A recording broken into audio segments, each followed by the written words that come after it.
What's up everyone, welcome back to another episode of the FIFA 22 Barcelona career mode, and now we're gonna be facing Mallorca in this episode, and this match will be simmed.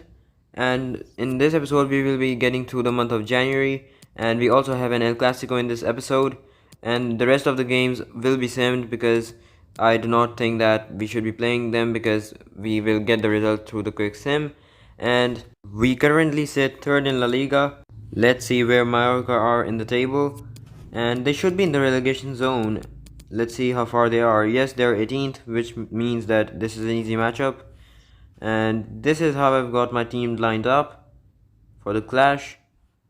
And also we're going to be looking at some transfer targets for the next season, and Raheem Sterling is one of them. Also, Xavi is coming in most probably as a Barcelona coach, and he also likes Raheem Sterling and Kingsley Coman. So he is in our shortlist. And another player who obviously everyone wants to be in their team is Erling Haaland.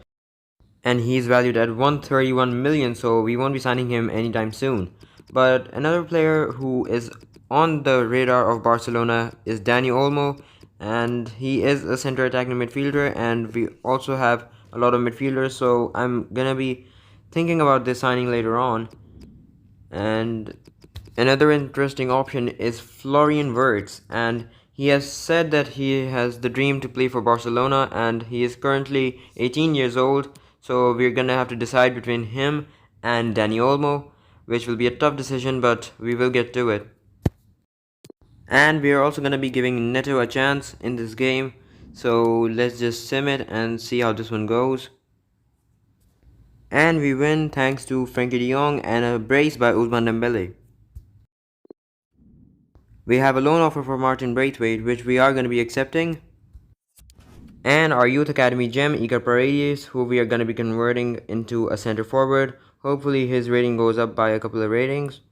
And he's 17 years old and 68 rated as a center forward, so we have a decent backup to Sergio Aguero. And there we go, Martin Braithwaite has finally left the club, and now we face Granada. This is how I've got my team lined up for it. And let's just get into the match. We have Neto, Araujo, Sergio, Busquets, Piqué and Roberto playing with Gavi, Frenkie de Jong, Jordi Alba, Dest. Iker Paredes gets his debut, and Ansu Fati is his partner. So we win 2-1 thanks to Frenkie de Jong and Dest. And Norberto Neto, the 32-year-old goalkeeper, has been sold. And now Villarreal want to buy Gerard Piqué for 14 million. I'm not gonna be selling him to a Spanish club. If a club from MLS or another league comes in, I might sell him, but not to a Spanish club. And now we face the big game, which is the El Clasico in the Supercopa semifinals. So let's get into it. And so this is our lineup for the El Clasico, and hopefully we can start off with a win.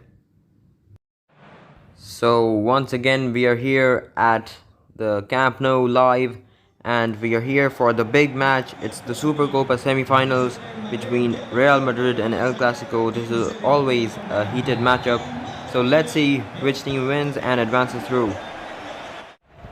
Now Casemiro passes it on to Hazard. Real Madrid moving the ball forward, and a lot of space for Eden Hazard. He's going through. Garcia gets a block in, and a shot saved by Ter Stegen.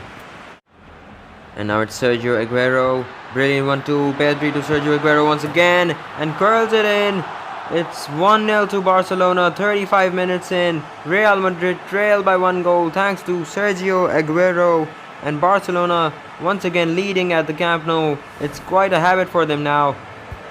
Once again tiki-taka football by Barcelona, and then a cool, calm and collected finish from Sergio Aguero. That's a striker's finish, and Courtois couldn't get near it. It's 1-0. So we are 70 minutes in and we are still winning 1-0, so let's make some changes. DEPAY comes on for Aguero, and we are also going to be bringing in Ricky Puig to give him some game time, and Alejandro Balde will also come on for Jordi Alba. 84 minutes in, Real Madrid looking for a chance. Here's Casemiro, brilliant ball towards the back post, and Vinicius Jr. heads it in the 84th minute to make it 1-1 to Real Madrid. This match is still on, and Real Madrid are back in it thanks to an accurately placed header from Vinicius Jr. So we're into extra time and deflected, and it's in. Real Madrid lead by a goal now. They have turned this game around in extra time, and Barcelona have some work to do now if they want to go on and win the Supercopa. And Real Madrid once again coming forward. That's a brilliant ball in. Rodrigo still going. And now Casemiro for the spectacular. Back to him. And Casemiro scores. It's 3-1. Surely now they have booked their place in the final. And it's Casemiro who gets the goal and gets on the score sheet for Real Madrid. And it's another attack. And Rodrigo. Here's Federico Valverde, and it's gotten ugly for Barcelona, and it's heaven for Real Madrid. They now lead 4-1 at the Camp Nou. That's another goal in what has been a brilliant performance from Real Madrid, and they have thrashed Barcelona. Now it's Alejandro Balde who has had a very bad game, and almost all of the goals have been his fault. And now he has given the ball away once again. Rodrigo with a lot of space to run into.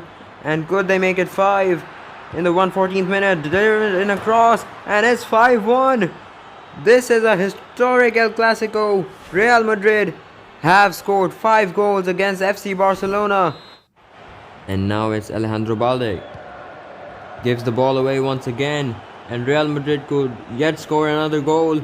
Rodrigo once again with a lot of space to run into. Still going Rodrigo.